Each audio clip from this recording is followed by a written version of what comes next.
Pinapaliguan po ni Glenn, no? 76 kilos na baboy. Paliliguan po natin ng bawang, sibuyas, toyo, suka. Ayan. Siguro mga sibuyas na kailangan natin dyan, siguro mga 16 malalaki. Tapos ang bawang ganun din. Ayan, para po sa mga kapatid natin natutubo. I-adobo po natin para mas ma-enjoy nila, di ba? Kasya kaya sa kawa? Kasya yan. Oh. Kasya. Hindi, ano yan? Kulang pa yan. Kulang pa yan. Basta na karne na yan, kulang pa yan. Basta kasi na karne na yan. Hindi mapupuno yan. 76 kilos.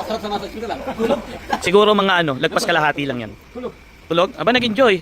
Sabi niya, nilinis mo na ako. Dapat pati mukha ko, pinaliguan mo na rin. Oo nga. Ayaw pa bumaba? Ba't kaya ayaw bumaba? Ano ba magandang luto? Kasi ang naisip ko kasi, adobo. Paano ko bababa? No? Paborito nila adobo no? Oo, Favorite nila adobo. Saka matagal masira adobo. Yan. Isipin niyo 76 kilos. Ilang kilo kaya magiging karne nun? Para sa adobo natin, madami yun. Para sa mga kapatid nating katutubo. Syempre, di ba? Niano nga natin linggo-linggo tayong dapat 2 beses lang isang buwan. Naisip ko linggo-linggo tayong mag-ano ng isang buo.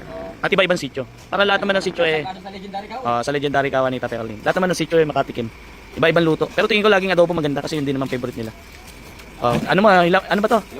Yan. Yan. Pinaliguan na. Pogi na. Gusto rin niya no? Nakakatuwa naman, parang gusto na lang kita alagaan.